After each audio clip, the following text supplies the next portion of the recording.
Hey, look everyone, it's a preview of the next Squid Game. I mean, I'll take it over the melodramatic reality show at least.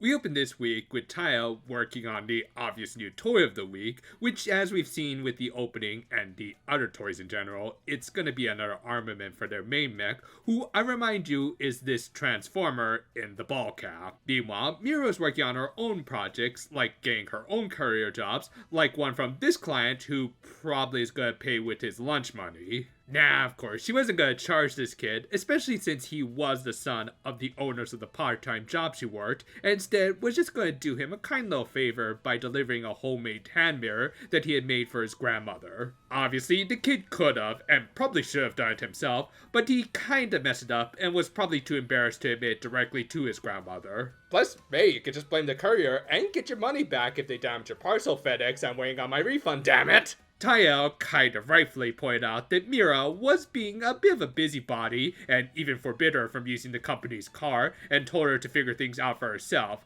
Fortunately, Gemba, the procurer, just so happened to show up and give her a bite to transport the goods. And no, we're not gonna use the Simpsons clip because... 経験値稼ぎかな。まあそんなところ。 Hey, at least they didn't buy a whole bike shop this time. Okay, but seriously, I really like this scene showing the bond that these teammates were starting to form, with Taya acting as the dad of this team, encouraging his teammate to do better while helping her from the shadows. It was sweet. It's also fun to compare a healthy work environment versus a sweatshop, which was appropriately the case for our villains. And I gotta say right now, one of my favorite aspects of the show so far has been the suit actors, who have really put their all into making these characters as expressive as possible, even when they're playing around with a prop toy car. Also, isn't that thing supposed to be alive, so shouldn't you be a little gentler with it? Anyway, they created a new monster out of a broken grandfather clock, and yes, that descriptor was important because...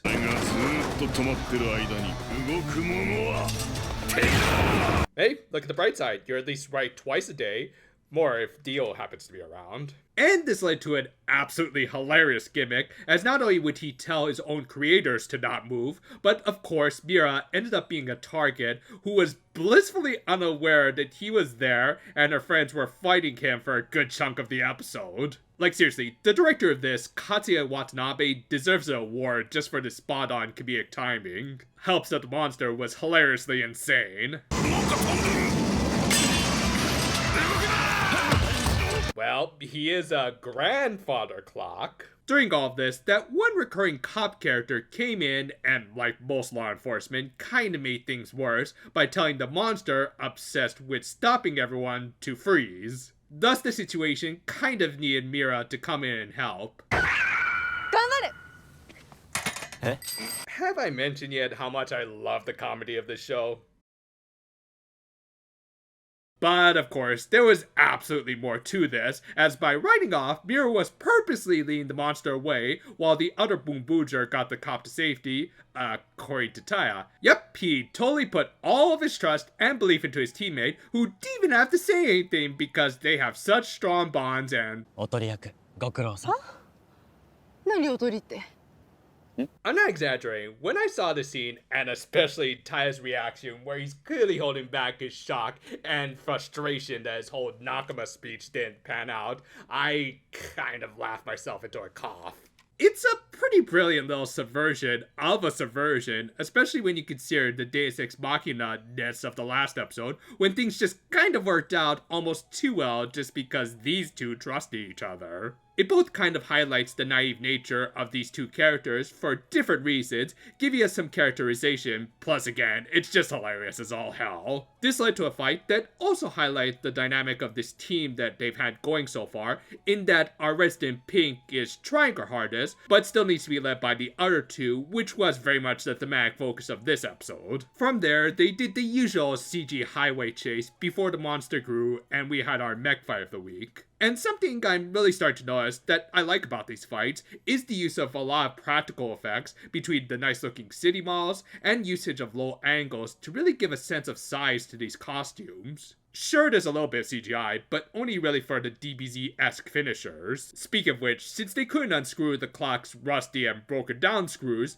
they of course needed to change up their strategy, aka break out the new toy. The Boom Boom Classic gave them a new sword weapon that could be paired with the screwdriver to supposedly make a double sword setup, if one of the blades was more meant to help hang up a painting on the wall, but whatever, pretty cool finisher. With that, Mira finally managed to deliver the mirror to the grandmother, who I guess didn't feel like complaining about the giant crack in it. And the episode ended with the cop returning to his post with his new unicycle, only to be greeted by this lady and her huge eyebrows. Like, okay, maybe her bangs are making them look bigger, but if not, I think we found Kankichi's daughter. This episode was just a ton of fun with a lot of laughs. I mean, just the whole premise on paper was hilarious enough, but the performances of all the characters really helped to sell it, between everyone's facial reactions to even the faceless suit actors having spot-on comedic timing. It's really episodes like this that got me into Super Sentai when I grew up watching Power Rangers as a kid.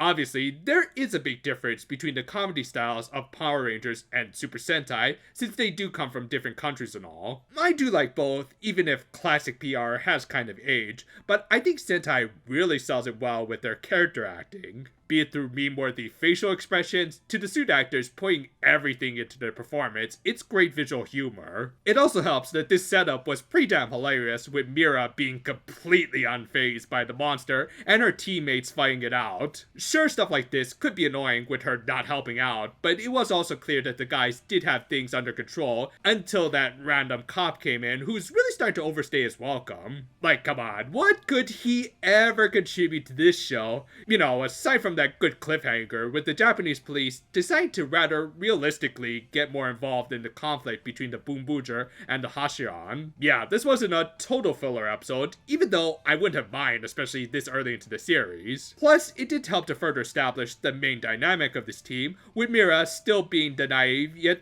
hardworking and kind-hearted trainee who did take on a job from a little kid after all. It's good characterization, provided to us with some great laughs along the way, which is always a win in my book. And overall, this is probably the funniest episode so far, with I'd imagine even more to come later. About the only thing this episode was missing was a Time Ranger reference, which they totally could have put in.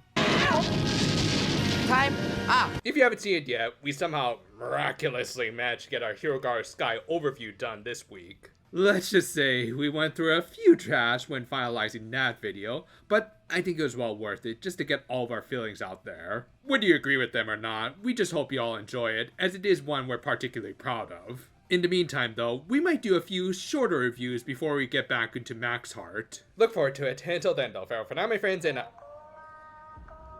I'm gonna be stuck here for a while, aren't I?